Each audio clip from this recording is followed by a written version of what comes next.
Hello and welcome back to Football Manager 2021 with Southampton in the beta. Since the last episode, we have gone all the way through January. We have played, I think, 5 or 6 games in January. We've done pretty well in the league. In the FA Cup, not so much. We've also done a little bit of transfer business because the window is now obviously closed. We've spent £18 million on a player that we might not necessarily need. First up, a couple of outs to talk about. Kieran Freeman, who we signed at the start of the save on a free transfer, has left and gone to Burnley for silly money. £7.5 million is what Burnley have paid for him, potentially going up to 9.25. He played one game for us. We got nearly £10 million for Kieran Freeman. I think we got a very good deal there. Burnley have also picked up another one of our players. It is Ryan Porteous on loan until the end of the season. I recalled him from his loan at Hibs because I wanted to give him a chance. And then we didn't give him a chance, so we've loaned him back out this time to Burnley. So he's going to get some Premier League football. He's already played twice, apparently. So, in the last episode, we signed Ryan Gravenberch on the 1st of January. That was our big signing on the 1st of January. On transfer deadline day, we have broken the Ryan Gravenberch amount of money, which was £18 million. We spent £18.75 million on this man. It's another central midfielder called Mady Kamara, who is a 23-year-old Guinean central midfielder signed from Olympiacos in Greece. And I think he is superb. Mentally, some of those numbers are absolutely ridiculous. 17 work rate. Physically, he can run for days. 16 stamina, acceleration of 16 as well. Natural fitness of 16. He is an absolute machine. Technically is kind of what lets him down, but does it? The only thing really that lets him down is his 10 finishing. Everything else is 13 or 14 for the box-to-box midfielder role, which is basically the role that he's going to be playing. He has obviously only just joined, so he's yet to kick a ball for us. I'm looking forward to it. He's probably going to mean that James Ward-Prowse might need to become a ball-winning midfielder or a Mazzala or something like that. But yeah, that is our transfer business. A little bit of Ross County news as well. Kane Ramsey and Fernando Costanza. I don't know whether this was mentioned in the last episode, but they have both now gone to Ross County. Quick check, have they won a league game yet? When we played them, they have. They've actually won a league game. Ross County have won a league game. They've won 2 league games. Oh my word, the comeback is on. Did any of them play? Costanza played and scored an own goal. On his debut, he scored an... Oh, great. Anyway, right, we now need to play. Who do we need to play? Who are we playing? West Brom on the 2nd of February, which is today. We have done some stuff. I've ballsed all of this up. Basically, let's talk about results, shall we? We played Burnley in the FA Cup. I played all of the children, a very rotated side, and we lost.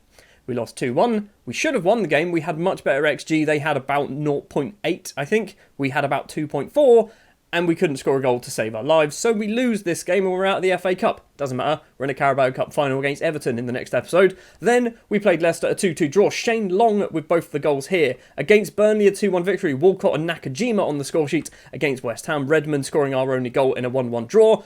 That one... I may have messed up a little bit. I didn't pick a subs bench. I'm blaming the beta. It was definitely my fault, but I'm blaming the beta. And then against Crystal Palace, a 3-1 victory here. Theo Walcott, Shane Long, and Scott Dan with an own goal. You'll notice a theme. We still don't keep clean sheets.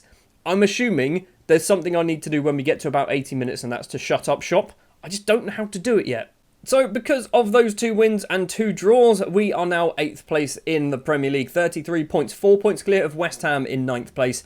We're doing alright. I don't think we're going to be challenging for Champions League. Maybe Europa League. Obviously, if we win the Carabao Cup, we might get Europa League that way anyway. So I guess that's kind of the goal. Everton, Southampton in the Carabao Cup final. So one of those 2 is guaranteed Europa League. Can you tell that this is like the first episode I've recorded today? It's like 9 AM on Saturday morning and I'm trying to get as much recorded over this weekend as possible. So we've got a lot of content for the next few days going forward. Anyway, we are playing West Brom, 19th place in the Premier League. We, as I mentioned, are 8th place in the table. It should be an easy victory. We're at home as well. The starting lineup then for the West Brom game will be Fraser Forster in goal, a back 4 of Moussa Djenepo, the world's greatest right back, Ryan Bertrand on the left, Yannick Vestergaard and Benoit Badiashile, one of our 4 new signings in the January transfer window, will be playing in central defence. I would probably look at getting him partnered with Mohamed Salisu, but Salisu needs a rest. He's played a lot of football. He's played a lot of very good football, but he does need a rest every now and then. So Vestergaard's getting a game today. In the middle of the pitch will be a debut for Mady Kamara alongside James Ward-Prowse. I've changed that from a ball-winning midfielder on defend to a deep-lying playmaker on defend because that suits James Ward-Prowse. I don't know what that's going to do to the way we play. Armstrong will be playing on the right today with Gravenberch playing on the left-hand side. That's going to be his new position with Shane Long and Danny Ings as our strikers. Shane Long has suddenly turned up. Second half of the season, he has turned up, scoring goals, having a wonderful time. And yes, Moussa Djenepo, still a right back. He's still training, he's still getting there. Eventually, he will become a right back. This is my goal. He's getting there. He's only really lacking the tackling and marking anyway. He should be able to do the rest. And positioning and anticipation. He's not that good. So, as I mentioned, West Brom are 19th place in the table. So I expect this should be a nice, easy win. Hands on hips facing team. Okay, I can't do that one. Outstretched arms. Just go out. No, pump fist. Let's do it. We're doing a pump fist. We're favourites. Nobody cared. Cool. I will never learn how to do team talks in any Football Manager game. Pre-match press conference nonsense. I've rested Nathan Redmond. Yes, we'll see how it goes. I like to have flexibility.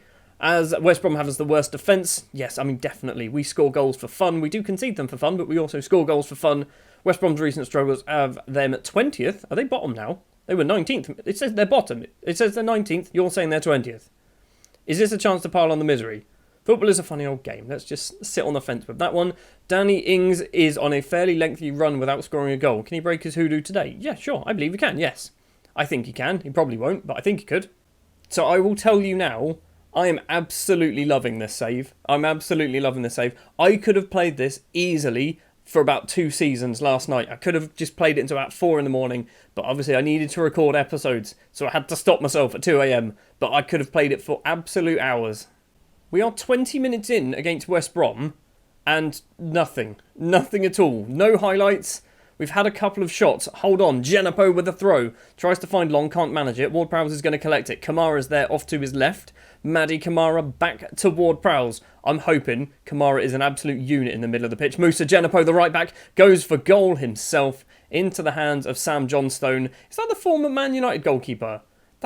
Is he actually there in real life? I feel like he probably is. This is an absolutely cracking game of football, isn't it? Absolutely cracking. Nothing's happened. Give him a demand more. Are we going to see these faces change? Some of those faces did change. They actually did change. I don't know whether they changed for the best or the worst, but they changed. It's a throw for Djenepo. He's going to find Stuart Armstrong. Shane Long now. Long, who is getting on in age. He's about, I think he's 33 now. Djenepo with a bit of space on the right-hand side. Crosses in towards the back post. And Ryan Gravenberch is there once again. His third goal of the season. We're 1-0 up against West Brom. Probably going to stay 1-0 up until half-time. Hopefully, that is the floodgates being opened. Right, now what we need to do in the second half is not concede a goal late on, because it will definitely happen. If we get to about 75 minutes and we're winning, not the best team talk, but if we get to about 75 minutes and we're still winning the game, then we might try and shut up shop. That might be the plan. I've also completely forgot to mention that I have myself a new assistant manager, because Richard Kitschbichler, still don't know his name, he wasn't very good, so we've hired a man called Andy Walsh, who apparently used to be an under-18s coach for Manchester United. This match is just garbage, isn't it? Nothing's happening whatsoever. We are 60 minutes in. We've had 2 highlights maybe all game. Armstrong's going to come off for Walcott, I think. We will do that. We're playing all right. We're just not doing anything. I think that's what we're going to do for the moment. Maybe do we change this to extended highlights just to get something taken place? We've had 14 shots in 70 minutes. And no highlights. We've had no highlights in the second half whatsoever. So my plan of making only 1 match per episode seems to be going out the window, because this is going to be a very short episode if I do that. Well, we're still winning. So I guess what we're going to have to do is we're going to have to shut up shop. We're going to bring Danny Ings off. We're going to go 5 at the back. This is basically my plan of shutting up shop. Bednarek will come on. We're going to drop you back to be on support. I mean, you can't be... You can stay as a Ramdeuter on attack. Djenepo can stay as a wing-back on attack. That's all we're going to do. We've got 10 minutes. I've spent more time just waffling on about substitutions than we have any highlights.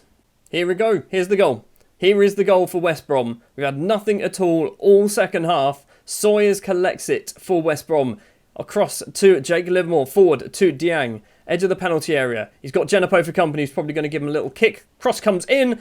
Oh my word, Badiashile gets the ball clear. Now the counter-attack is on. Walcott's on the right if he wants to use him. Theo Walcott, the substitute, with pace to burn. In towards goal. Theodore Walcott makes it 2-0. His 8th goal of the season. We are going to be picking up the 3 points in a very dull and disappointing game against West Brom. But we're picking up the 3 points nonetheless. Full time then, it is 2-0. The two wingers, Gravenberch and the substitute Walcott with the goals. 3 more points in the bag. We are probably, well, I guess we're still going to be 8th in the table, but we are doing really well this season. Really well. Oh my word, I've just done a good team talk as well. I've done a good team talk, everybody. You've shown little let up in this fantastic season by leaving notions of mid-table mediocrity to distant memory. Where does this Southampton team go from here? Up? Maybe? I'm just going to click this one. I always seem to click this one. That one seems far too positive. This one's kind of, it's positive, but not over the top. That result moves Southampton into continental competition. Or into a spot, anyway, for continental competition. I'll enjoy it while it lasts. Let's see, it will take place, that's fine. What sort of impact do you think getting the goal just before half-time had? Game was over, move on. I don't care. It didn't make a difference because it was a rubbish game of football, if I'm perfectly honest. Can you keep this fantastic run of form going? Southampton look unbeatable at the moment. I'm not kidding myself. I'm definitely not kidding myself. Mady Kamara was pretty solid on his debut. How do you think it went? He was. Debuts are never easy. I think he coped well. Good job. Nice, simple post-match tunnel interview thing. 2 points. 2 points, 2 goals scored. 3 points on the road, in the bag. I'm good at this. I'm a professional. We are 3 points behind Leicester. We have moved ahead of Everton, but they drew 0-0 with Burnley. Okay, they did play. You can't see it, but I've just got an achievement down here which says superb dressing room atmosphere. Look at that. I know what I'm doing. Southampton make it 5 unbeaten as well. We are actually doing alright so far this season. How have we done this? Like, I know I keep saying this before. Beta saves is when I get sacked. I normally get sacked in beta saves very early on in Football Manager games. And then once I've learned how it works, I don't get sacked. I'm not getting sacked as Southampton manager. Cut to me, like, in 3 episodes' time when I'm getting sacked. Right then, as things are going well, the board must like us. This is the plan. So, can we start requesting things? We can do facilities. I don't know whether there's anything new here. We can increase next season's transfer budget. Okay. Not that well, I guess we might need to do that. I want to improve the youth recruitment. That's kind of one of my main goals. We've got increasing, obviously, all the wages, warm weather training camp. Let's try and do youth recruitment. You don't get the weird meeting anymore. You just get a board. We'll be back to you shortly. We'll do that one. We will also do facilities, youth facilities, and we'll also do training facilities as well. That one. There we go. Right, let's go forward and see whether they actually do any of that. Well, they've rejected the youth recruitment. They have rejected the facilities. However, they have accepted doing the training facilities. So we're going to spend £2.5 million doing the training facilities. That is pretty good. Good. Also, my new assistant manager. Here we go. Let's take a look at him. This is Andy Welsh. He is formerly a head of youth development at Manchester City. He was at Antwerp as an assistant manager. Sunderland as well. A bit of time at Wigan. And now, obviously, he's joined us as an assistant manager. I think he's decent. I think he's pretty decent. I've also signed a new coach. He's also not awful, and he's a former Southampton player. This is why I wanted to hire him. Jason Dodd, the former right-back, has joined the club, or rejoined the club, for probably the 16th time. He's been here a lot, basically. But yeah, Jason Dodd is back. He's got some decent numbers. He's not a very good fitness coach, but he's good defensively, mentally, technically, and tactically as well. He's actually pretty good. And 17 working with youngsters. If you need a good under-18s coach, or you're a low-down team, I would say Jason Dodd wouldn't be a bad coach to pick up if you can. Well, that is going to do it then for this episode. A rather disappointing but ultimately successful match against West Brom, giving us 3 points. Next episode then is going to be the big one. It is going to be Everton in the Carabao Cup final. The big one. What am I talking? It's a Carabao Cup final. It's not the big one. It's not the Champions League final or the World Cup final. It's the Carabao Cup final. Literally, there's only 2 competitions in the English Cup calendar that are less exciting, and that's the Johnson's Paint Trophy, or the Papa Johnson's Paint Trophy is what I'm going to call it from now on, and the Community Shield. So it's a trophy. We want to win a trophy, okay? That's what we want to do. Everton in the next episode, which will be, I think, tomorrow. I don't know what time it's going to be released, so make sure you have your bell dinged in your subscribey thing on YouTube. Those are words. That makes sense to me.